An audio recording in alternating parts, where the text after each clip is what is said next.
I absolutely love the way Chika and Yuzuru have become closer over the course of the series. From him lending her tips and obviously developing a crush on her, this episode did a really good job of capturing that practical teen cheesiness, especially when Yuzuru is more of a shy guy around Amatori, but steps up when Oki was flirting with her a little bit and got between them.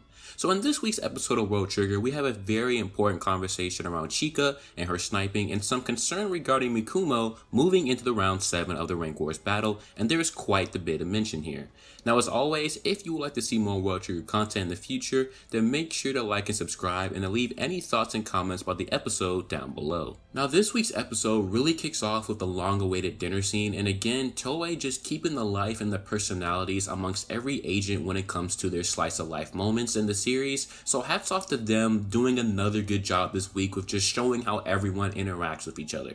I really enjoy how Kuga kinda has his own set of boys to just hang around with, because him being a neighbor, of course, can make you think of whether or not he would ever really fit in, but slowly and surely he definitely has, and we can just see them cooking together and having a great time, so smile on my face with absolutely no complaints here. And I also gotta love how Kage has definitely come around. When we were first introduced to him in season 1, he was this very aggressive and violent energy type character, but truthfully, he's a pretty great guy and he cares about his homies. He's especially taking a liking to Kuga because of how his side effect, which is essentially a spidey sense, so to speak, doesn't work with Kuga, and I wonder if it's because he's a neighbor or if Kuga's creativity genuinely interferes with the effect. But either way, it's good to see how their friendship has come around.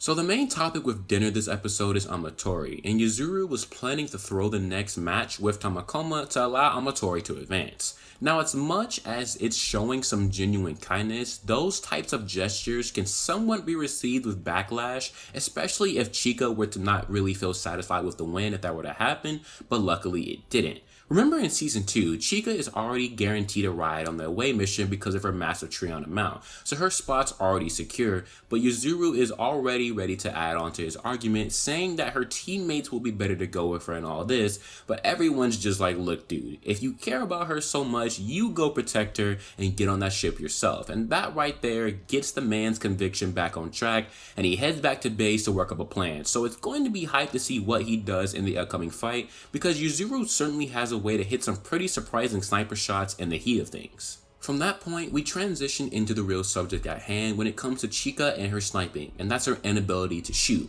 Now, Toma really spearheaded this conversation in a pretty good way. There are people who can't shoot and won't shoot, and Chika is clearly under the won't shoot given how she's always aiding with support and not even worried about getting shot herself, and so that brings up the question of why. There is something we have yet to explore with Chika that has made her reluctant, and that is something we will get to explore later in the season. Toma mentions that a person who won't shoot will shoot in a critical moment, and pushing her to the edge might be a good idea.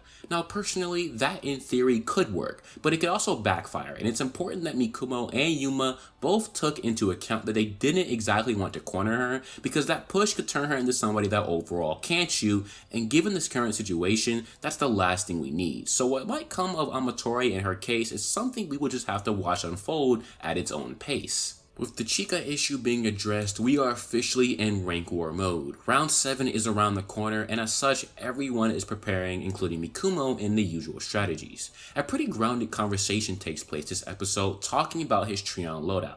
There's a lot going into equipping triggers, using them, and the biggest chunk of all, the bailout system. And taking all of these things into account, Mikumo is definitely better off staying where he is as right now, and most importantly, not messing with Kuga's set either. Because you gotta keep in mind, teams typically play around their ace for the most part, and messing with Kuga's creativity is the biggest red flag possible. So I think Mikumo is better off maximizing his Yusei's potential as a secret weapon, and not really changing too much this late down the line. I get he's very worried and this is coming into the final rounds, but as Jin said to him, do not waver, go straight for the goal and do not turn your head back. Now even so, there is still something bothering Mikumo, something that he can't describe and it feels wrong, so to speak. What that particular thing is in fact quite the peculiar situation, but I'd rather not talk about it until we see it in the anime. So manga readers, please be mindful of not spoiling anime only folks, because there's a pretty lengthy conversation to be had when we arrive at that time. With all of this said and done, we are finally at round 7 of the Rank Wars. The map will be chosen by Suzunari first, and taking into consideration of Tamakoma 2, it will be pretty interesting to see what they choose. Hyusei definitely is going to be the most unknown variable in this fight, and keep in mind that him and Kuga do have combo moves, so there could be some pretty sweet things to come out of this next week. Today's episode ended in the middle of chapter 165, so judging by that, the next 2 episodes are about to be action-packed and extremely hyped, so make sure to tune into those. Anime onlys, place your bets and get ready for a ride. With that, it's going to bring me to the end of this episode review. I hope you all enjoyed this video and enjoyed the second episode of World Trigger Season 3. Feel free to let me know in the comment section down below what you think is bothering Mikumo just knowing how he thinks. As always, thank you for watching, stay safe, and I will catch you guys in next week's episode.